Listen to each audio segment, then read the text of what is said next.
أعوذ بالله من الشيطان الرجيم بسم الله الرحمن الرحيم بسم اللہ الرحمن الرحیم۔ السلام علیکم ورحمۃ اللہ وبرکاتہ۔ صاف دل اور خالص نیت سے جو عمل کیا جائے وہی اللہ کے حضور شرف قبولیت پاتا ہے، بلکہ اخلاص کی وجہ سے اجر و ثواب میں بڑے اعمال پر بھاری ہو جاتا ہے۔ غزوہ تبوک کے موقع پر رسول اللہ صلی اللہ علیہ وسلم نے جہاد کے لیے مال کی اپیل کی۔ صحابہ اکرام رضی اللہ تعالیٰ عنہ نے ایک دوسرے سے بڑھ چڑھ کر اس میں حصہ لیا۔ سیدنا عثمان غنی رضی اللہ تعالیٰ عنہ نے سینکڑوں گھوڑے اور اونٹ ماں ساز و سامان لے کر آپ سب کی خدمت میں حاضر ہوئے۔ حضرت عبد الرحمن بن عوف رضی اللہ تعالیٰ عنہ نے 4 لاکھ درہم پیش کیے۔ سیدنا ابو بکر صدیق رضی اللہ تعالیٰ عنہ نے گھر کی ساری جمع پونجی لا کر رسالت مآب صلی اللہ علیہ وسلم کے قدموں میں ڈھیر کر دی۔ اسی طرح دوسرے صحابہ اکرام رضی اللہ تعالیٰ عنہ نے بڑھ چڑھ کر اس میں حصہ لیا۔ ایک صحابی جو کہ انتہائی تنگ دست تھے، بہت زیادہ غربت کی زندگی گزار رہے تھے، مالی لحاظ سے کمزور تھے، ان کا نام حضرت ابو عقیل انصاری رضی اللہ تعالیٰ عنہ ہے۔ ان کے پاس دینے کو کچھ نہ تھا۔ انہوں نے ایک یہودی کے باغ میں کام کر کے چند کلو کھجوریں حاصل کی، پھر وہی کھجوریں لے کر آپ سب کی خدمت میں حاضر ہوئے، لیکن جو ان کے قدم تھے وہ ڈگمگا رہے تھے، آنکھیں جو تھی وہ آنسوں سے تر تھی، دل ان کا بہت زیادہ بے قرار تھا۔ بار بار خیال آ رہا تھا کہ یہ چند کھجوریں آپ سب کے پاس کیسے لے کے جاؤں، یہ کچھ حیثیت نہیں رکھتی۔ اللہ کے پیارے رسول صلی اللہ علیہ وسلم نے ان کی یہ حالت دیکھ کر ان سے وہ کھجوریں لیں اور سارے مال پر بکھیر دی۔ پھر آپ نے فرمایا جتنا سب کے لیے اجر و ثواب ہے اس سے بڑھ کر تیرے لیے ہے۔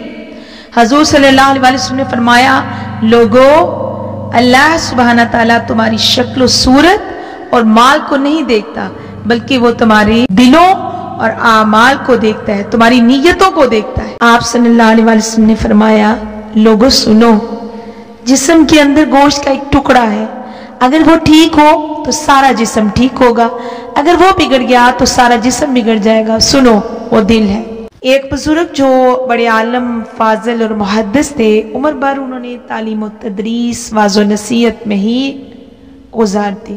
ہزاروں لوگ ان کے علم و فضل سے فیضیاب ہوئے۔ جب ان بزرگوں کا انتقال ہو گیا تو ایک شخص نے خواب میں ان کی زیارت کی اور ان سے پوچھا اللہ تعالیٰ نے آپ کے ساتھ کیا معاملہ کیا؟ فرمایا ہمارے ساتھ بڑا عجیب سا معاملہ ہوا۔ ہم نے عمر بھر جو ہے وہ دین کی خدمت کی، ہمارا خیال تھا کہ اس کا اجر اللہ ہمیں دے گا، جو دین کی خدمت کی اس کے عوض جنت ملے گی، لیکن اللہ کے ہاں جب پیشی ہوئی تو وہاں معاملہ عجیب ہوا۔ اللہ تعالیٰ نے فرمایا ہمیں تمہارا صرف اور صرف وہ عمل پسند آیا ہے، جب تم حدیث لکھ رہے تھے تم نے اپنا قلم دوات میں ڈبو کر نکالا تو اس وقت ایک پیاسی مکھی آ کر اس قلم کی نوک پر بیٹھ گئی اور سیاہی چوسنے لگی۔ تمہیں اس مکھی پر ترس آ گیا اور سوچا اللہ کی مخلوق ہے اور پیاسی ہے، تم نے اپنا قلم روک کے رکھا، اس وقت تک کچھ نہ لکھا جب تک مکھی اس پر بیٹھی سیاہی چوستی رہی۔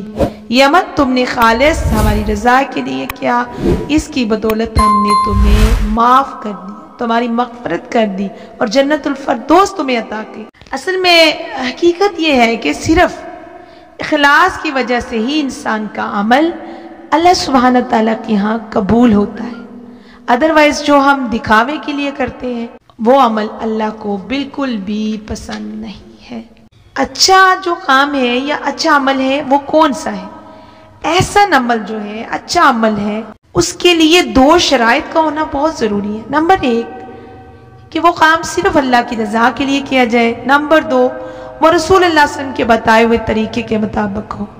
گویا جس عمل میں اخلاص نہیں وہ عمل اچھا نہیں، ملاوٹ والا کام اللہ سبحانہ تعالیٰ کو پسند نہیں ہے۔ لہٰذا ہمیں ہر کام میں اپنی حالت کی مرضی کو مد نظر رکھنا چاہیے اور اپنے رب کو خوش کرنا چاہیے۔ دیکھنے میں آتا ہے اکثر بیشتر لوگ ہم سے ہوتے ہیں جو لوگوں کو خوش کرتے رہتے، لوگوں کی خوشی کے لیے اللہ سبحانہ تعالیٰ کو ناراض کر رہے ہوتے ہیں۔ اور یاد رکھیے ہم ان لوگوں کو کبھی بھی خوش نہیں کر سکتے، آپ کتنے ہی جتن کر لوگوں کو راضی کرنے کے لیے، ان کے لیے غلط اور صحیح بھی ہم کر گزرتے ہیں، لیکن یہ پھر بھی راضی نہیں، ہمارے معاملات میں یہ عیب نکالیں گے اور کبھی بھی ہم سے راضی نہیں ہوں گے۔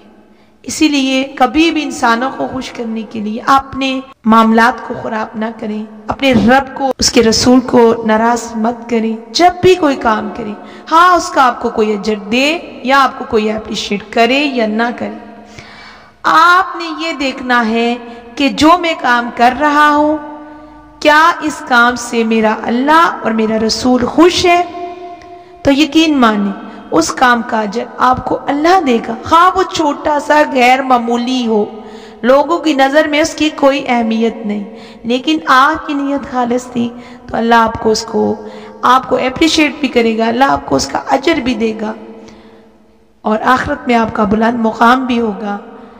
خدا را ان لوگوں کو راضی کرنا، ان کی پوجا کرنا، ان کو راضی کرنا چھوڑ دیں۔ لوگ کبھی بھی ہم سے راضی نہیں ہوں گے، چاہے ہم اپنی جان بھی ان کے لیے دے دیں۔ تو اللہ کے لیے سب کچھ درست کیجئے۔ اللہ تعالیٰ مجھے اور آپ کو اخلاص نیت عطا فرمائے، آمین ثم آمین۔